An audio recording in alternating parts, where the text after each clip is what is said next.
So today we will start articles of association. In the formation of a company, there are various stages, and now we will discuss the important document. In the previous class, we discussed memorandum of association. Today we will discuss articles of association. देखिए articles of association क्या है. Articles of association contains the rules regarding internal management of the company. मतलब companies के जो internal rules और regulations हैं वो articles of association के अंदर मेंशन होते हैं. मेमोरेंडम क्या था? मेमोरेंडम ऑफ एसोसिएशन जो था that defines the relationship of the company with the outside world. मतलब कंपनी का बाहर वालों से रिलेशनशिप. आउटसाइडर में कौन है? उसके अंदर आपके जो हैं गवर्नमेंट हो सकती है, इन्वेस्टर हो सकते हैं, पब्लिक हो सकती है. ठीक है. ये और articles of association it is considered as the bylaws of the company. तो जो मेमोरेंडम के अंदर मेमोरेंडम ऑफ एसोसिएशन जो है that is very important document. उसके अंदर जो है कंपनी के ऑब्जेक्ट्स मेंशन किए होते हैं. मतलब the objectives of the company objective of the company is mentioned in memorandum of association, and articles of association में क्या है? How to achieve those objectives. मतलब उसको कैसे अचीव करना है वो यहाँ आर्टिकल्स ऑफ एसोसिएशन में मेंशन किया जाएगा. तो आर्टिकल्स ऑफ एसोसिएशन जो है it contains the rules regarding internal management of the company. अब कंपनी के अंदर what will be done within the four walls of the company that will be contained in articles of association. मतलब चार दीवारी के अंदर अंदर क्या होगा? That will be contained in articles of association. Now अब जैसे मेमोरेंडम में हमने कंटेंट्स पढ़े थे, उनकी क्लॉजेस पढ़ी थी. नेम क्लॉज पढ़ी थी, उसके बाद हमने object clause, liability clause, situation clause, association clause, इस तरह से हमने वो क्लॉजेस पढ़ी थी. अब इसके भी कंटेंट्स पढ़ेंगे आर्टिकल्स ऑफ एसोसिएशन के. जैसे number 1 contents of articles of association. Number 1 division of various types of shares and rights of the shareholder. मतलब कितनी तरह की division of various types of shares. मतलब शेयर्स की डिवीजन दी होगी और जो शेयर होल्डर्स हैं उनके राइट्स क्या क्या होंगे. Minimum subscription. देखो मिनिमम सब्सक्रिप्शन क्या होती है? मतलब कोई भी कंपनी है, every company requires minimum sum of money to carry on its business operations smoothly and efficiently. अब the amount may consist of the amount required for acquisition of fixed assets, amount required for working capital, amount required for paying preliminary expenses, amount required for repaying the loan taken for these purposes and any other purpose. मतलब आपने fix assets purchase करनी है, आपको working capital के पैसा चाहिए, preliminary expenses पे करने के लिए पैसा चाहिए जो आपने दिया है. प्रीलिमिनरी एक्सपेंसेस क्या है? जो मतलब preliminary expenses are those expenses which are incurred before the company actually starts the business. Company बनी नहीं है, उसके स्टार्ट होने से पहले के जो खर्चे हैं वो प्रीलिमिनरी एक्सपेंसेस हैं, उसको पे करने के लिए या कोई भी अदर पर्पस है. डायरेक्टर जो इन सब का टोटल करेंगे और देखेंगे कितना हमें पैसा चाहिए और उसके अकॉर्डिंगली शेयर्स इशू करते हैं. और उसका जो कंपनी मस्ट गेट 90%, उसका 90% जो है मतलब कंपनी को मिलना चाहिए. तो फिक्सेशन ऑफ मिनिमम सब्सक्रिप्शन इसके अंदर मेंशन होगा. Then method of issuing share certificate. जब मतलब जो शेयर होल्डर को शेयर सर्टिफिकेट इशू किए थे उसके मेथड्स. और पेमेंट ऑफ अंडरराइटिंग कमीशन. अब अंडरराइटिंग कमीशन क्या होती है? जैसे मान लीजिए कोई कंपनी शेयर इशू करती है, डिवेंचर इशू करती है, तो कई बार क्या होता है वो अंडरराइटर के साथ एक एग्रीमेंट करती है. तो अंडरराइटर जो है वो गारंटी लेता है कि अगर पब्लिक शेयर नहीं लेगी तो आई विल परचेज या मैं मैनेज करूंगा और I will pay for that. तो जितने वो शेयर खरीदता है, अंडरराइटिंग कमीशन मतलब एक गारंटी के लिए, तो उसको जितने वो शेयर खरीदता है पर शेयर या पर डिबेंचर के ऊपर उसको जो कमीशन दी जाती है that is called underwriting commission. तो payment of underwriting commission. Then rules regarding calls on shares. अब जैसे शेयर्स है, मान लीजिए शेयर एक 10 रुपए का है, तो उसमें कंपनी 10 रुपए इकट्ठे ना मंगा के जैसे एप्लीकेशन मंगाएगी, फिर अलॉटमेंट, फिर फर्स्ट कॉल, सेकेंड कॉल, इस तरह से कंपनी डिवाइड कर लेती है, इंस्टॉलमेंट पैसा मंगाती है. तो rules regarding calls on the shares.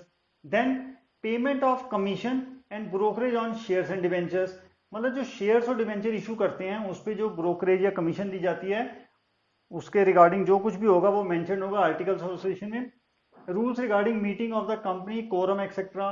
Company की जो मीटिंग्स होगी, अब मीटिंग जो है वो कंपनी की जो सिचुएशन क्लॉज में पढ़ा था कि जो रजिस्टर्ड ऑफिस है वेयर मीटिंग्स आर हेल्ड, जो कंपनी की मीटिंग्स हैं उससे रिगार्डिंग जो भी रूल्स होंगे।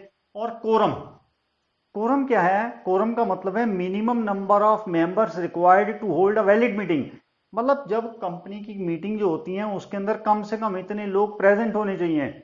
अगर मान लीजिए कि अगर उतने मिनिमम मेंबर प्रेजेंट नहीं है तो मीटिंग जो है एडजर्न्ड हो जाएगी। एडजर्न का मतलब पोस्टपोन हो जाएगी, आगे हो जाएगी, उस दिन नहीं होगी। तो मिनिमम नंबर ऑफ मेंबर्स, कम से कम इतने मेंबर चाहिए कि वो मीटिंग वैलिड हो सके, तो उसको बोलते हैं कोरम। तो उससे रिगार्डिंग रूल्स जो होंगे, मीटिंग से रिगार्डिंग, कोरम से रिगार्डिंग, एडजर्नमेंट, ऐसी पोल होता है, प्रॉक्सी होता है, चेयरमैन, इनसे रिलेटेड जितने भी रूल्स होंगे वो सब आर्टिकल्स के अंदर मेंशन होंगे। Then appointment of auditors, their powers, duty and remuneration. अब ऑडिटर को अपॉइंट करना है। ऑडिटर कौन है? जो हमारे अकाउंट्स ऑडिट करेंगे, अकाउंट्स जो अकाउंटेंट ने प्रिपेयर किए हैं, चार्टर्ड, जो ऑडिटर उसको चेक करेगा। Auditor is basically chartered accountant. उनकी अपॉइंटमेंट, उनकी पावर क्या होंगी, उनकी ड्यूटी क्या होंगी, और उनको रेमुनेशन, रेमुनेशन मतलब उनको सैलरी कितनी दी जाएगी। Then capitalization of profit, this is capitalization. अब कैपिटलाइजेशन का मतलब है कि जो प्रॉफिट्स हैं उनको कैपिटलाइज करना है हमने। कैपिटलाइजेशन का मतलब है कि आपने अपने प्रॉफिट्स में कैपिटलाइज करने हैं। मतलब वो कैपिटल प्रॉफिट, दो तरह के प्रॉफिट होते हैं, रेवेन्यू प्रॉफिट और कैपिटल प्रॉफिट। तो रेवेन्यू प्रॉफिट होते हैं which are earned from the routine course of business activity, जो रूटीन में हम अर्न कर रहे हैं। तो जो प्रॉफिट्स को कैपिटलाइज करना है उससे रिलेटिंग जो भी प्रोसीजर होगा वो उसके अंदर होगा। Procedure for four feature and issue of shares. देखो, फोर फीचर एंड इशू, मान लीजिए अभी मैंने आपसे बात की, कंपनी ने जो है इंस्टॉलमेंट में पैसा मंगाया, जो यहां पर हमने लिखा था कॉल्स।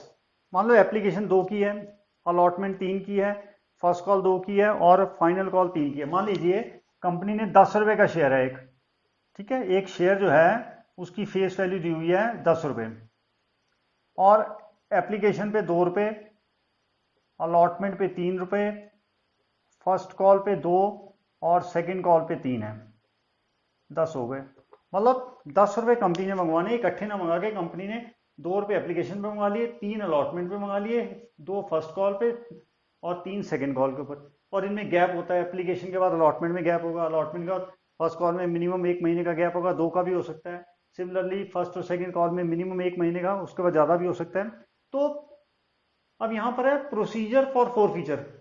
अब 10 रुपए एक शेयर होल्डर ने देने हैं। मान लो कंपनी ने सारे पैसे मंगा लिए और एक शेयर होल्डर है जिसके पास मान लीजिए 100 शेयर है, उसने ये दे दिए, ये दे दिए और ये नहीं दिए पैसे, यानी वो 5 रुपए दे चुका है, यानी 100 इंटू 5, 500 वो पे कर चुका है। 100 इंटू 5 ही हैज पेड 500, और 100 और ये 5 उसने नहीं दिए। तो उसमें जो है कंपनी उसको रिमाइंडर देती है कि यू हैव टू पे योर एरियस। एरियस मतलब बकाया, जो आपने 500 रुपए देने हैं वो पे कीजिए। तो कंपनी उसको रिमाइंडर देती है। अगर वो नहीं देता पैसे तो कंपनी उसको नोटिस भेजती है कि अगर आप ये नहीं दोगे हम आपके शेयर फोरफिट कर देंगे। फोरफिट का मतलब जब्त कर लेंगे। मतलब जो आपने पैसा दिया है, ये 500 तो आप दे चुके हैं, ये 500 जो है वो पेड है एंड दिस इज अनपेड। तो जो 500 रुपए वो दे चुके हैं वो कंपनी कहती है हम वापस नहीं करेंगे। तो प्रोसीजर फॉर फोर फीचर, तो इस जो अगर शेयर को कैंसिल करना है, फोर फीचर मतलब कैंसिलेशन, अगर उन शेयर्स को कैंसिल करना है तो उसका प्रोसीजर क्या होगा। And reissue of shares, reissue का मतलब है कि उनको दोबारा से किसी और को कैसे रीइशू करेंगे। री का मतलब अगेन, मान लो ये शेयर एक्स के पास थे, अब वो पैसे नहीं दे रहा, उसके कैंसिल कर दिए, अब दोबारा से उसको किसी और को देने हैं, मान लो वाई को देने हैं, तो उसका प्रोसीजर क्या होगा। Powers of taking loans and it's limits, और लोन लेने की पावर जो होगी वो पावर्स, और कितना लिमिट होगी, कितना लोन ले सकते हैं, वो भी आर्टिकल्स के अंदर मेंशन होगा। Powers of board of directors, जो कंपनी का बोर्ड ऑफ डायरेक्टर्स है उनकी पावर्स क्या होंगी। Declaration of dividend and rules regarding it's payment, और डिविडेंड कैसे डिक्लेयर करेंगे, जो भी डिविडेंड से रिलेटेड होगा डेक्लेरेशन। अब जो हम पैसा कंपनी में लगाते हैं तो कंपनी उसके ऊपर प्रॉफिट अर्न करती है और उसके ऊपर अपने प्रॉफिट को शेयर होल्डर्स के साथ शेयर करती है। तो उसका कुछ हिस्सा जो है वो शेयर होल्डर्स को डिस्ट्रीब्यूट करती है बाय वे ऑफ डिविडेंड। तो declaration of dividend and rules regarding it's payment, और जो भी रूल होंगे उसके regarding it's payment. Sometimes generally it is paid in cash, कभी कभी ये स्टॉक डिविडेंड की फॉर्म में दिया जाता है, मतलब इन काइंड हो गया, ठीक है, या शेयर्स के बदले और शेयर फ्री में दे दिए, तो that depends upon the company. Procedure for winding, winding मतलब कंपनी को जब बंद होती है, अभी हम पढ़ रहे हैं फॉर्मेशन, जब कंपनी बन रही है, procedure for winding up, company को खत्म करना, क्लोज करना, उसका प्रोसीजर। तो ये तो हमने कुछ कंटेंट्स किए हैं, otherwise there are so many other contents, 20-25 concepts are contents are there, but from मतलब some of the main contents we have taken, ये मेन है जो आपने इसको ध्यान रखना है। So these are the contents of the articles of association.